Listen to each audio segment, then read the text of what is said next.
Here we go. I'm making an add-on to my previous guide talking about workers type. In short, we are in Heidel right here. Why should you pick a goblin, a giant, or a human?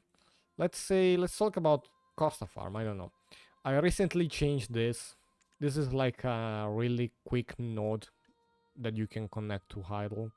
So basically, you can select different worker types. I I swapped this to a human in short because I need more the sacks compared of the base resource itself. The best node that the best worker for this node, according to Workerman's, is the giant, very slow, high healed. It makes sense. It's close to Hyrule. But I don't really need the product itself. It's just gonna clog my inventories in the city. You just need a high hand setup to process it. And considering that I'm playing since many years, and either I don't have a pay to win fairy, and I don't have the custom to process from storage. I've been doing Imperial delivery since basically 8 to 9 months, and the RNG has not been on my side with processing mastery artifact, and I have no other idea how to get those. I basically decided that I want to change this worker into a human to get more of the other sub drops, like the luck drop, that are basically the uh, sack of sacks or whatever those are called. So in short, I wanted to touch on this thing. If you look at Workerman, it says giant. It's here. I'm gonna show it. But first thing first, this is the amount of CPs used for this node. So take account the amount of CP required and divide the profit. This is not the profit per CP. This is the profit for node. So yeah, you could kind of argue about the fact that the node itself it's used for two different subnodes. So calculating the profit it's a bit hard. But once you check the profit for CP, it's different. And also, I don't need this much flags. I'm never gonna purchase this much to get customs or clothes or whatever to resell on the market because those weigh too much. And I don't wanna spend time processing. So, in short, I'm going for a different type of worker. But that's just me. That's like personal taste. And but today we're talking about something different. Like I talked about, uh, this is like a really close node. But when we are talking like a really long travel distance node, let's say be on Bowie Valley. So I've been on for like an hour or so, and this is still 5 hours. So initially I put a Dokkaebi worker here because I thought this was a good idea. But in short, if you go offline, this node just completes the cycle, but it doesn't start a new one. And you can basically check here on your worker the amount of cycle. So in short, it doesn't make sense to have a reduction in the time. Let's say this is 8 hours. This will only be 5 reduced from a faster worker.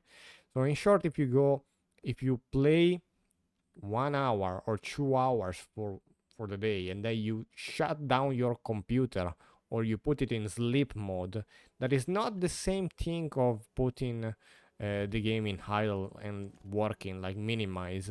So if you shut down your PC or you put on sleep mode basically um, make you doesn't let you stay on the server, so it's like closing the game in short. So if you do that, basically you won't benefit from a fast worker here. You will just benefit from a higher yield in the node from logging in the day after. So in short, this is a really bad pick for this node because a slower worker would work better here. In short, I'm never gonna stay on more than 5 hours because I don't have that much time for my gaming sessions. Maybe could happen in the weekend. If you log in twice, one in the morning, one in the afternoon, yes, you get the benefit. But if you don't, and that's gonna be like for every day, if you want to get more yield of the base resources, you want a slower worker. If you want to get more of the luck drop, you just put a human, or in this case here, it's still a human here in this region, or it's called Dolsware. Yeah, that one. In short, like you have goblins, humans, and giants. Let's talk about another thing. Let's say this node right here. This is one of the best nodes in the game, in my opinion. Lynch farm ruins, excavation. So as you can see, those are all of the things that you can get, and those are all base dropped. The lucky drop is the archaeology stacks and stuff. And yeah, so if you want to get a lot of the base drop, so the traces of savagery and the traces of hunting, you want to go with a worker that gives high yield for those. But if we look at the marketplace, it's based on what you need. So trace. So we have savagery, that's a really high price, and hunting, that's also a really high price. In stock, yes. They will sell, probably yes. So in this node, it's probably good to put something that gives you a higher yield, even of base resources. So we have two options: a really fast worker, or a giant that gives you double the yield every trip. So the question is, how long do you stay on for the day? Because depending on the timer that this node have, let's say it's 1 hour exactly for an artisan to get there. So if you, let's say 1 hour for an artisan goblin, but I'm not sure, that's beside the point. If you stay on 2 hours every day, 2 hours and 1 minute, it's probably more convenient to have an artisan goblin, because the game is gonna let you do 3 cycles with the artisan goblin, 2 when you're on and 1 overnight. If you're just playing 1 hour for the day, it's probably better to get if the giant is gonna probably take more than 1 hour. But if you only play 1 hour, it's probably best to have the giant, because you're gonna get the cycle that you're on. Probably, let's say, yeah, you're gonna get, the goblin is still gonna be 1 hour. So if the giant is gonna be less, you still get more resources from overnight, in short. So yeah, it's really, I explained it a bit better with the long distance node, but that's basically the main point. So the humans have high luck and you get the sacks, and maybe you might need the resources from the sacks from more than what you need from the base resource itself. We have many other options, many other things to talk, like some stuff like here you see rough opal. The thing displays are the base drop, the luck drops are the sacks. Again, same thing here. And yeah, and then you have the region and the distance. I already discussed about that. The lodging, I have the lodging guide, lodging storage guide. There's like this video called Storage Masterpiece. Go watch that. That's really well made storage guide, my opinion. Probably the best out there. And yeah, the concept is, let's say I'm gonna talk about this because this is like one of my recent purchases.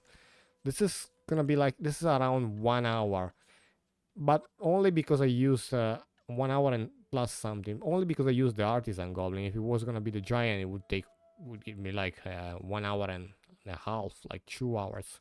So let's say if I just log in and play 1 hour for the day, or 1 hour 10 minutes, I can get 2 cycle on Mancha Forest. In short, I get double the amount of Trace of Despair and Trace of Violence, and then I get a full cycle overnight with the third one starting. There's 1 here. No, sorry. You get 2. If it's the giant, you only get the 1 overnight because you log off after a while. I had it here, I moved it here. This is also really good, but it requires a lot of CP, in short. But yeah, I just wanted to make clear this difference, because all of the people that I watched talking about Workerman just discussed about the nodes, and like you look at just this icon and see, yeah, it's a turtle, it's the slow type. Basically, you wanna get the giant for this. In short, yes, you wanna get the giant if you use the resources that it yields and if you stay logged on 24/7, because that's the stats for like people never shutting down their computer. But if you just don't play above 3 hours, those are not always the best worker to use, and this is not displayed very well. So yeah, worker type. Goblin are also used for crafting. Uh, um, Giants have a higher yield of base resources on the node. I think it's like 60 or to 70%, something like that, every trip. And yeah, and humans have high lack, so higher chance to get sacks. Also, you have the CP and the money, the value of the node, but this doesn't take into account uh, the value per CP. This is the value that you get from the node, not the value from CP. And yeah, that's all. Yeah, quick add-on. Goodbye.